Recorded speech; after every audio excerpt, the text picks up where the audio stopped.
Bueno, la frontera con Brasil volvió a preocupar porque hay dos brotes nuevos de coronavirus. Uno es en Artigas y otro es en Rivera. El más grande, donde hay 28 personas infectadas y cerca de 200 en cuarentena, está justamente en el departamento de Rivera. Nosotros queremos saber cómo está la situación en el departamento y estamos estableciendo contacto a esta hora de la tarde en Vespertinas con la periodista Alice de León, a quien le damos las muy buenas tardes. Buenas tardes, un gusto. Valeria, Adriana y Sofía estar en contacto con ustedes, llevándoles las informaciones del norte del territorio uruguayo.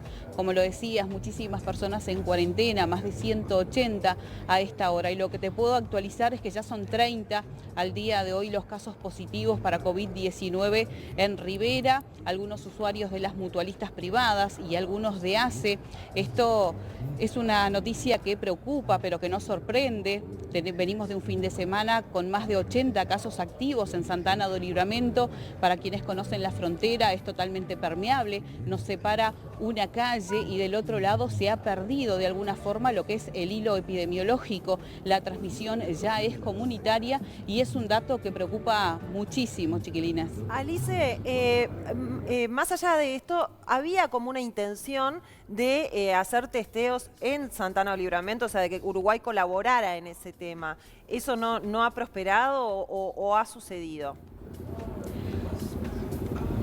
Hace un mes se firmó un protocolo binacional para hacer algunas acciones en conjuntas, algunas en lo que decía la limpieza, desinfección, otras en el control de las personas que llegaban a la frontera en estaciones con auxilio de los militares, y una de ellas decían de los hisopados. Ellos están trabajando con PCR, test PCR serológicos y test rápido. No es una unificación de criterios, esto preocupa también. Desde la firma de ese protocolo binacional no se pudo avanzar mucho, no se mantuvo un protocolo único. Después hubo alguna dificultad en el proceso del análisis. Brasil no aceptaba que se procesaran en Uruguay, pero si el examen salía de Uruguay debería procesarse acá. En ese sentido no se pudo avanzar y no se está trabajando en conjunto. Hay una disposición de este laboratorio que se estaría instalando en muy pocos días. Esta es una muy buena noticia que además trae agilidad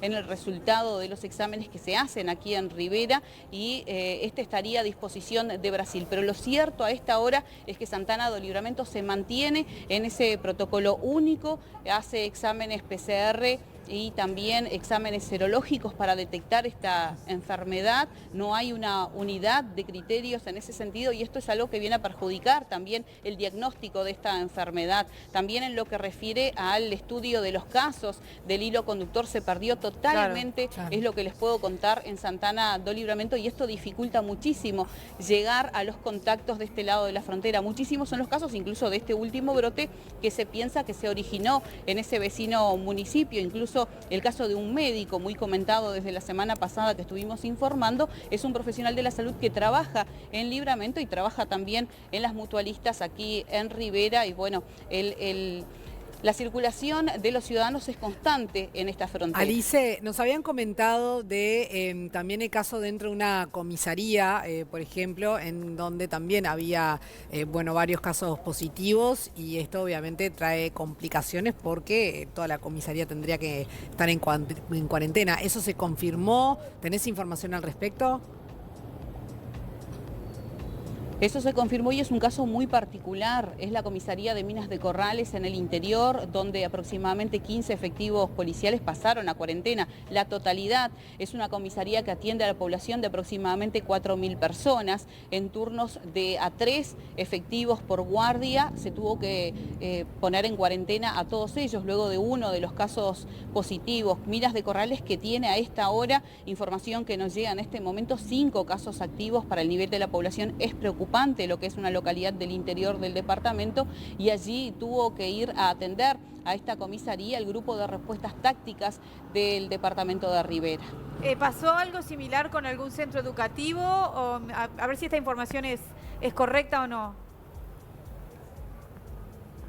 Es muchísima información y precisamente esto es lo que preocupa. Los casos se están dando en diferentes panoramas. Uno de ellos el operador penitenciario, que también trajo muchísima preocupación, que afortunadamente los contactos y los colegas que estuvieron con él dieron ya resultado negativo. También el caso de un trabajador de la construcción que trabaja en una obra de UTEC también dio positivo. El caso del operador estaría vinculado a un alumno de la escuela pública aquí en el departamento de Rivera. Estábamos dialogando con la inspectora departamental Luján Villegas, que nos aportaba detalles de este caso. Son dos las instituciones, los centros educativos. Se trata de la escuela 64 y también la escuela número 1 de nuestro departamento, que confirman casos positivos en niños que concurren a esos centros educativos. El protocolo por ahora es mantener las clases, son casos aislados. Por supuesto que el grupo está en cuarentena, un grupo de 23 alumnos, otro grupo de 11, 2 docentes de un centro y una docente de otro están en cuarentena cumpliendo con el plazo prudente para realizarse el hisopado. Si de ese caso, se registrara algún otro caso positivo, sí se procederían a otras medidas, como por ejemplo el cierre de la institución. Pero por ahora la inspectora trató de transmitir tranquilidad a las familias, que los protocolos se están cumpliendo y por supuesto una vez más recordar que todo aquel alumno que tenga contacto o presente algún síntoma no debe concurrir al centro educativo. Alice, con respecto a esto, en la educación, en un operador penitenciario, un montón de casos distintos, ¿se sigue igual encontrando la trazabilidad, no? O sea, todos los casos, digamos, logran encontrarle de dónde partieron, de dónde vinieron. Esto es así, ¿no? ¿Se sigue pudiendo hacer eso? Por el momento sí, se está encontrando todo el hilo de contagio, digamos, de estos casos que se vienen registrando. Esta es una de las tranquilidades que tenemos. El pasado fin de semana, el sábado, precisamente estuvo la epidemióloga experta en nuestro país, Silvia Guerra, y incluso una de las medidas que se trató en esa instancia fue de no generar medidas más extremas, ¿no? Mantener por ahora, no cerrar las escuelas, ninguna institución, justamente porque se está llegando al hilo conductor de contagio de cada uno de los casos. ¿Qué pasa? Hoy lo hablábamos aquí con las chicas, la noche de la nostalgia, ¿es una fiesta que se vive en el departamento o no? Porque para nosotros es como, digamos, el siguiente evento en el cual tendríamos que tener cuidado y que supuestamente ya estaría suspendido. ¿Qué pasa en Rivera? Se vive en el departamento, así como en otros puntos del país. Incluso en la mañana de hoy, la intendente departamental, profesora Alma Galup, emitió un pedido y es en lo que se están basando los comunicados, ¿no? Apelar a la responsabilidad social, al uso responsable de las libertades y pedirle a la gente que realmente se abstenga de salir este próximo 24 de agosto por la noche. Además, los fines de semana se están llevando operativos de contralor, lo hemos mostrado de la mano de la Inspección General, controlando, bueno, para evitar las aglomeraciones y la gente joven, que es la que popula principalmente esta principal avenida Sarandí, donde estamos ahora. También es una medida que se llevó a cabo por primera vez en Santana do Livramento este fin de semana, bajo el nombre Desaglomera Livramento. Bueno, allí los efectivos estuvieron recorriendo los diferentes barrios luego de denuncias y tratando de cerrar aquellas aglomeraciones, algunos asados que se estuvieron realizando, bueno, y apelando a que la gente no practique este tipo de actitudes en estos días. Alice, hablando, me quedé pensando en lo que comentabas de Minas de Corrales y también en esta cuestión de los distintos casos en distintos lugares, ¿no? ¿Hay alguna, se está pensando o pudiste conversar con la intendenta, alguna posibilidad de que quizás el ingreso a Rivera tenga mayor control, pensando en el resto del país, ¿no? ¿Hay alguna idea al respecto, como se hizo en Florida en su momento cuando comenzó la emergencia sanitaria? Esta es una situación muy dinámica, ¿no?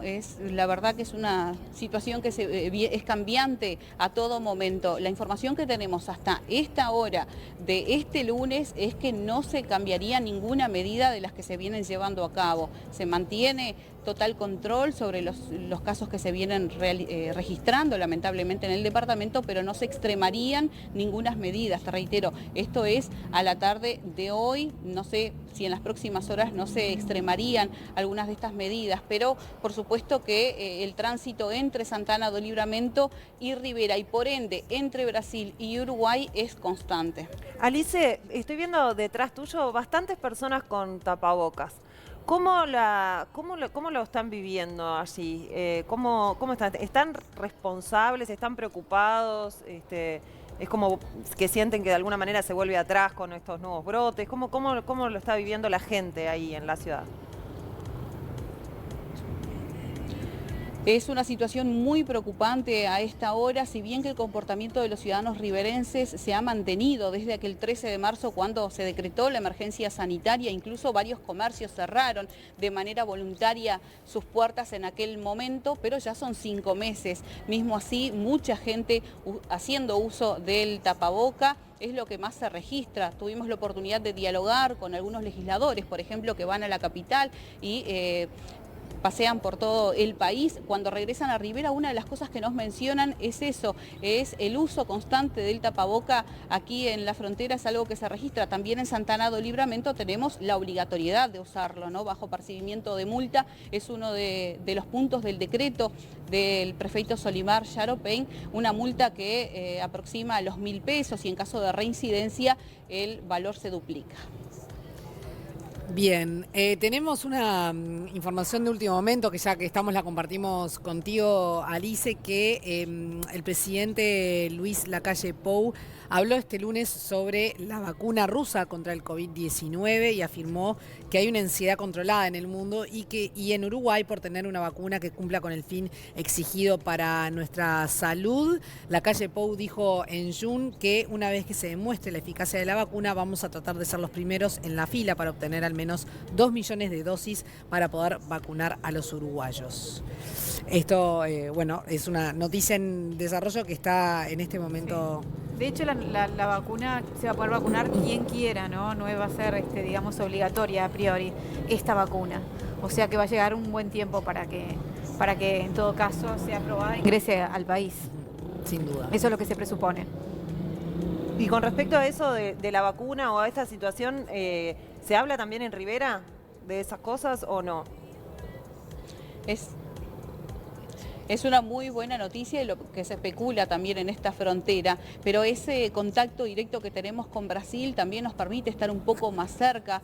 Más de 2.000 dosis llegaron, pero en este caso la vacuna de Oxford, y se están haciendo testeos en Río Grande del Sur, que está en una situación realmente muy compleja, pero es algo que nos alegra de cierta forma y nos aproxima también de una realidad, por lo menos para conocer los primeros resultados de la etapa 3 de esta vacuna que también se está realizando en Brasil. Obviamente que todo esto, como decías, es muy cambia todo el tiempo, ¿no? Y otra de las cosas que dijo el presidente, Alice, es que se van a extremar los controles en Rivera y se va a trabajar fuertemente con la Intendencia por este nuevo brote. Así que seguramente en las próximas horas podamos tener más información al respecto. Seguramente, y vamos a estar recogiendo información también en lo que dice al ejército, ¿no? Que tienen estaciones de control aquí al ingreso de la frontera, bueno, cómo se viene llevando a cabo y si se hacen más rigurosos. También recordar que Santana do Livramento se mantiene en la bandera roja. Varias semanas atrás entraba esta bandera, pero los municipios tenían la posibilidad de entrar con recursos para solicitar que se mantuviera en la bandera naranja, que es una flexibilización a las medidas. Pero esta es la primera vez que el prefeito no presenta ningún recurso, tiene a 7 personas ya internadas por COVID-19 en el vecino municipio, algo que no sorprende, teniendo a 70 casos activos al día de hoy, y se mantiene. Ya en pocas horas va a emitir el nuevo decreto y entre ellos se espera a que se cierren todos los comercios considerados no esenciales en el vecino municipio. Una de las cosas que se trataron el pasado sábado, incluso entre el gobierno de Brasil, de Santana do Livramento y Rivera, era la solicitud por parte del gobierno brasileño de las medidas espejo. Decían ellos que no adelantaba que Santana cerrara sus puertas y Rivera se mantenía, pero acá quedó claro, el gobierno departamental está a disposición de lo que determine el gobierno nacional y por ahora las medidas se mantienen y hay una confianza en los protocolos que se están llevando a cabo en esta frontera en este momento. Muy bien. Bien, Bueno. Alice de León, muchísimas gracias por este completísimo informe desde allí, desde Rivera. Obviamente deseamos que cuanto antes este brote vaya decayendo, ¿no? Exacto. Bueno, cuídate mucho y gracias por aceptar siempre la propuesta de actualizar la información para Vespertinas. Por favor, es siempre un gusto estar en contacto con ustedes, recordando que siempre estamos usando el tapaboca, ahora nos sacamos porque estamos en un espacio abierto y para que se nos pueda entender mejor, pero ya nos lo vamos a colocar y volvamos a estar en contacto si la noticia así lo requiere. Una buena tarde para todas. Gracias. Gracias, Alice.